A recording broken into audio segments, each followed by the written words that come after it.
la structure du pouvoir de la mafia khazariane s'écroule de façon très visible au public. Il se produit indéniablement dans l'UE un effondrement de style Union soviétique et aux États-Unis, un brassage de guerre civile, démontrant que le contrôle de la mafia khazariane sur l'appareil politique de l'Occident continue à se désagréger.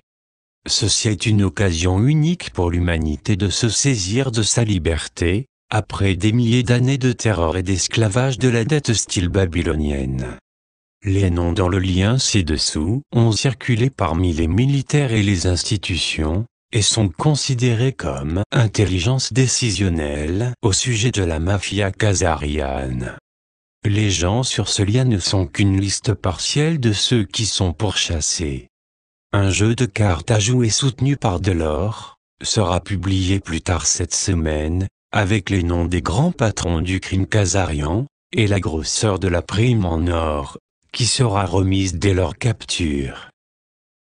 Certains khazarians de haut niveau comme les Bush, les Clinton, les Rockefeller, et leurs lieutenants supérieurs comme Henry Kissinger, ont déjà été empêchés de fuir la justice, selon des sources de la CIA. Les rats de la mafia khazariane, qui sont capables de fuir et se cacher, ont déjà commencé à le faire. Le baron David de Rothschild, véritable tête du clan Rothschild, tête des Rothschild Continuation Holding basée en Suisse, et des NM Rothschild basés au Royaume-Uni, a disparu des écrans radars, selon des sources de la CIA. Le groupe est actuellement dirigé par le vice-président, disent-ils. Le numéro de téléphone de leurs installations à Zug, en Suisse ne semble plus fonctionner non plus. Toutefois, une source de la CIA en Europe, disant avoir parlé aux Rothschild hier soir, dit que, non seulement les Rothschild ne se cachent pas, mais ils croient qu'ils seront les seuls debout quand la poussière sera retombée. Certes, si ce sont eux qui ont poussé le commerce du carbone, comme alternative à tuer 90% de la population mondiale, ils ne vont pas faire face à des accusations de génocide et d'assassinat de masse, comme les Bush et leurs semblables. Le gouvernement chinois semble penser qu'ils sont OK, car ils ont dit aux chefs d'État de plus de 20 pays qu'ils favorisent une alliance Rothschild/Société Dragon Blanc, disent des sources gouvernementales chinoises. Aucun accord formel n'avait été atteint au moment de cette écriture, mais le contact a été fait juste une heure avant que la date limite du 10 juillet ne soit dépassée. Dans tous les cas, développement intéressant, le meurtrier de masse, top sbire de la mafia khazariane et premier ministre israélien, Benyamin Netanyahou, est sous investigation par les autorités israéliennes pour blanchiment massif d'argent en quantité très élevée, ce qui signifie des milliards de dollars, selon des sources du Mossad. Pour cette raison, Netanyahou a déjà fait des préparatifs de fuite vers sa cachette en Patagonie, Argentine.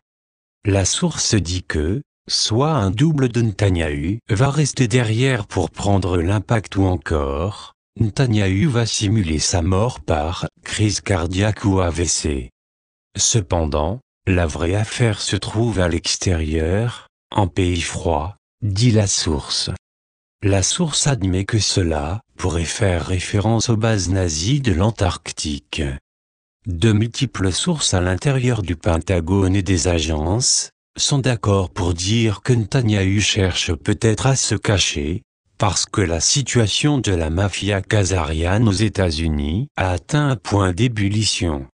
L'objet de la grogne est le fait que le FBI a refusé d'engager des poursuites pénales contre Hillary Clinton, même si le directeur du FBI James Comey l'a publiquement accusé de crime. Voici comment une des sources du Pentagone a résumé la situation: l'indignation de la masse face au défilement d'Hillary et la corruption du ministère de la Justice unifie les communautés, GOP, mille/intel/application de la loi, en une puissante force pour effectuer un changement de régime avec En arrière-plan, une réinitialisation globale de l'argent et une nouvelle république ayant une monnaie basée sur de l'or.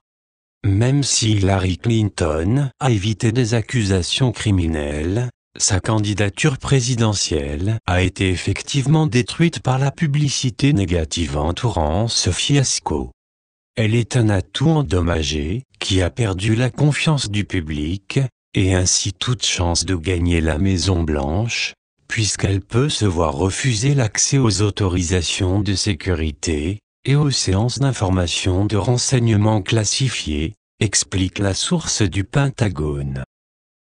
La source dit aussi « Le président Obama déteste Hillary » et il a divulgué les informations du serveur email en mars 2015 pour s'assurer que Hillary ne gagnera pas, même s'il prétend faire campagne pour elle. La conférence de presse de Comey a également laissé au dossier public de nombreux motifs pour accuser Hillary de crimes dans l'avenir. Ceci comprend les fuites de secrets d'État vers Israël, de grossière négligence au sujet des informations classifiées, parjure au Congrès au sujet de Benghazi, et bien plus encore.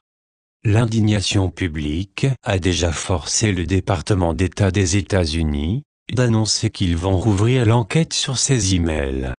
À la suite de ce scandale, le Pentagone et les agences ont également coupé à Hillary l'accès à des informations classifiées. Dans tous les cas, l'ensemble du scandale email sert à détourner l'attention de la corruption de la fondation Clinton, ce qui menace de faire tomber la majeure partie de l'establishment politique de Washington D.C. Pour éviter que les problèmes de la fondation Clinton ne se propagent, il y a aussi le bruit « tuer Bill » qui circule à des niveaux élevés. Voici comment la source du Pentagone présente le tout. Un enterrement national pour Bill ferait taire Hillary pour toujours, mais elle serait encore susceptible d'être poursuivie pour les fuites et la vente de secrets d'État. Étant donné que Bill Clinton est le fils de Vince Rockefeller, la faction Rockefeller de la mafia khazariane peut essayer de détourner l'attention des problèmes d'Hillary, en commençant une guerre raciale. Tel était l'objectif apparent des tirs de la police à Dallas la semaine dernière, ce qui peut ou non avoir impliqué le meurtre des 5 agents de police par un homme prétendant haïr les Blancs. La main Rockefeller peut être visible dans le financement du groupe and Black Lives Matter, la vie des Noirs est importante. Il est également à noter que le petit-fils de David Rockefeller, Mark Zuckerberg de Facebook, a installé une immense banderole « Black Lives Matter » sur son quartier général après l'incident de Dallas. En outre, la Corporation des Nations Unies, contrôlée par les Rockefeller, a suivi en condamnant le racisme structurel et institutionnel aux États-Unis. Malgré cela, les sources du Pentagone promettent que le groupe terroriste Black Lives Matter, parrainé par George Soros, ne sera pas autorisé à déclencher de guerre raciale, pour ainsi inciter l'installation de la loi martiale ou la suspension des élections. Plusieurs sources ont également averti qu'il y aurait une grande tentative d'utiliser des casseurs payés pour perturber la convention républicaine, laquelle est due pour commencer la semaine prochaine. De nombreuses sources disent qu'ils s'attendent à des émeutes et des problèmes tout au long de l'été et continuant jusqu'en automne aux États-Unis. Une source du Pentagone est allée jusqu'à dire que, pour autant qu'ils soient concernés, la guerre civile est déjà commencée aux États-Unis. La situation dans l'UE a également dégénéré au tel point que, le secrétaire général de l'OTAN, Jens Stoltenberg, a admis « Nous sommes dans une situation nouvelle qui est différente de tout ce que nous avons connu auparavant ». Bien qu'il se référait aux relations avec la Russie, il a également admis que le monde entrait en terrain inconnu. En effet, la Société des Nations Unies, l'Union européenne et les États-Unis sont tous en faillite, de même que leurs organisations subsidiaires, comme la Banque mondiale et le FMI. Au moins le scénario de l'effondrement de l'Union européenne a déjà été tracé de par l'effondrement de l'Union soviétique.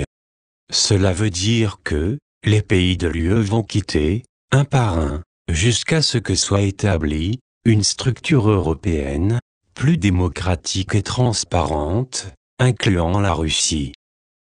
Les querelles publiques, entre les différents dirigeants de l'UE et les factions, depuis que le peuple britannique a décidé de recouvrer son indépendance, clarifient le tout de manière évidente. Les combats ont inclus l'Italie, proclamant un fonds de 150 milliards d'euros pour sauver son système bancaire de l'effondrement, seulement pour avoir les Allemands les reprendre publiquement et dire qu'ils ne paieraient pas. Ensuite, le Premier ministre italien, Matteo Renzi, a répliqué en disant que les problèmes de la banque italienne étaient minuscules, en comparaison avec les problèmes de dérivés des autres banques européennes. Cela a été largement interprété comme indiquant la Deutsche Bank. Renzi peut avoir un parler rude, parce que son parti a pris de l'arrière, dans les sondages, face au mouvement 5 étoiles anti-Union européenne, dirigé par Beppe Grillo. En outre, une banque allemande de 29 milliards d'euros a effectivement fait faillite, et cela peut déclencher un effet domino. Le peuple français, quant à lui, est dans un état de révolte ouverte, alors que les émeutes là-bas continuent non-stop, même si la presse de propagande essaie de les étouffer. Près de 90% de la population désapprouve le président François Hollande. Dans ces circonstances, l'Union européenne a déjà perdu son pouvoir de forcer des décisions auprès de ses pays membres. Cela a été noté lorsque l'Union européenne a tenté de parvenir à un accord commercial avec le Canada, seulement pour avoir l'Allemagne et la France dire que leur Parlement devait nécessairement ratifier l'accord. Cela a incité le chef de la Commission européenne, Jean-Claude Juncker, a déclaré que les 27 parlements de l'Union européenne allaient devoir faire la même chose. Il en résulte que le leadership de l'Union européenne est désormais totalement dysfonctionnel. Il y a beaucoup plus à dire sur le chaos de l'Union européenne, mais vous en avez l'image générale. Les choses tombent en morceaux.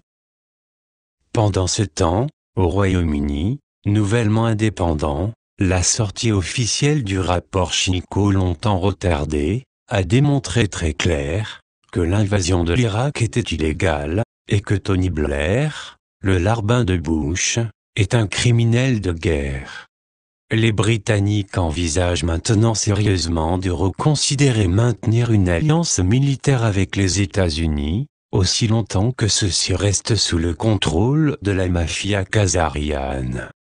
La même chose se produit avec les Turcs, qui ont fait une volte-face à 180 degrés vis-à-vis la Russie. En novembre dernier, ils ont abattu un avion de guerre russe, et ensuite demandé à l'OTAN de déclencher une guerre contre la Russie. Or, selon les rapports de presse turcs, ils auraient invité les troupes russes en Turquie. Ces rapports ont ensuite été démentis, mais clairement, les pays de l'OTAN, avec la deuxième plus grande armée, après les États-Unis, envisagent d'aller rejoindre la Russie et la Chine, dans l'organisation de coopération de Shanghai, de même que l'Inde, le Pakistan, l'Iran, l'Égypte et Israël. Cela laisserait l'Arabie saoudite complètement sans amis, à moins qu'eux aussi n'abandonnent leur alliance avec les Khazarians. La perte de l'argent du pétrole saoudien sera un coup fatal pour les Khazarians.